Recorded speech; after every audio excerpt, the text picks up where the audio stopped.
Hello, everybody. You can't see me at all. Uh,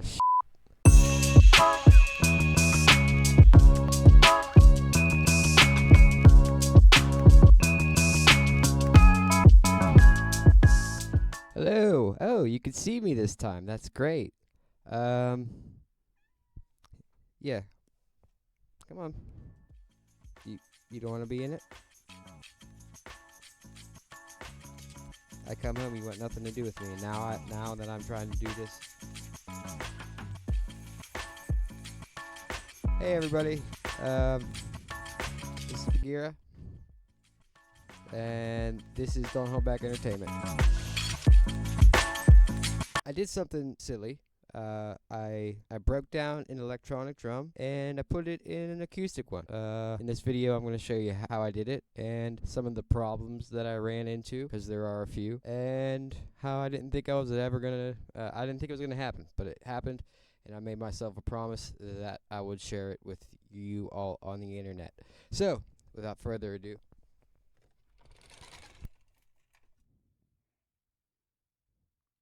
So basically, what you're going to do is take the drum head that you have, the Roland, the Yamaha, whatever brand drum you have, you take that drum.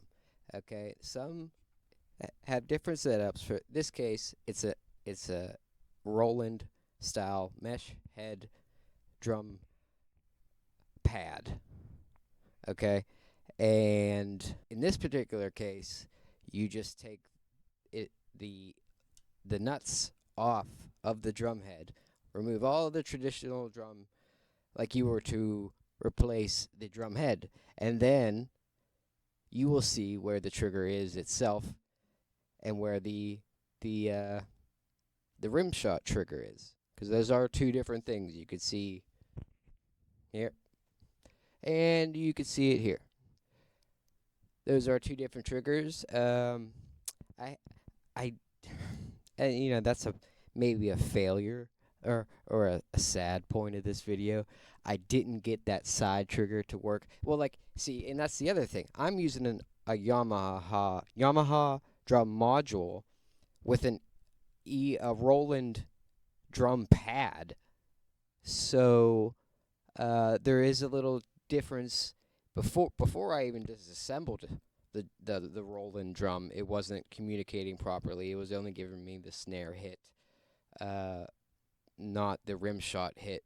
So I believe the actual compatibility between the two modules and drums, the core processes there, the snare hit or the instrument hit, whatever you decide it to be. But that part was pretty easy. You just find the stuff, take the screws out, take the lug nuts off, take the screws out, carefully, very carefully pull off that side trigger if you do want to try to use it, or whatever else, because it is just a couple small pieces of electrical components. So yeah, disassemble, get rid of all that junk, figure out if you want. I kept the one clamp. I want to try and see if I can reuse that and make something. Anyway, you get the head off, you get the trigger out, you get the trigger. There it is. Pretty picture of the trigger, right? Yeah. And I had these L brackets, or little securing brackets that are used to secure certain corner joints or whatnot. But you gotta find what you got. You gotta use what you got on hand. So I stuck them on the side, and here's the tricky part. You have to line up that sensor, that foam sensor that is essentially the hitting of the drum action that registers a hit. You have to line it up to right at the ridge of where the drum head meets or will meet that sensor. And you have to be very careful. At first, when I did it, I put several spacers on each side, really pushing that sensor high into that drum head. And as I did that, the double triggering that occurred was insane. So I had to lower it, put the drum head back on, see how that fit or felt when it hit through the playback in my headphones. So it was a trial and error process. You had to find that sweet spot. In my opinion, this one could use a little one spacer, maybe one, but I don't know. It kind of sounds all right, and I think it depends on where I'm hitting and and whatever else is going on. I feel like it's different in any time. Yeah, I feel like it's different every time I play. That's why I call them sound checks, not live shows. They're freaking sound checks because I'm trying. Here's some examples of that double triggering I was talking about.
So through all of that, on again, off again.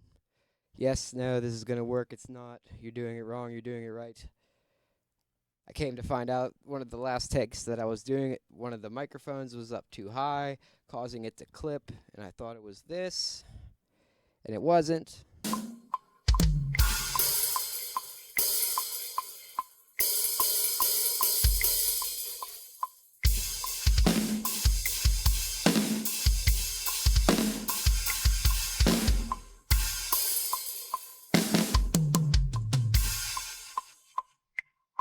It was just me. So I retried it. I did a take with just the snare trigger, and that is right here.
I then did a take with just the floor snare mic, the mic beneath the snare, and that is right here.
I said, you know what, that doesn't sound half bad.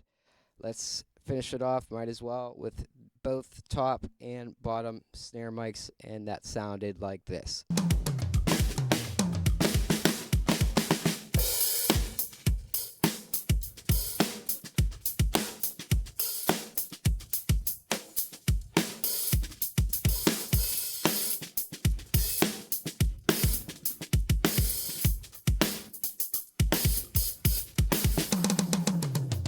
And I said, holy shnikes, it flippin' worked.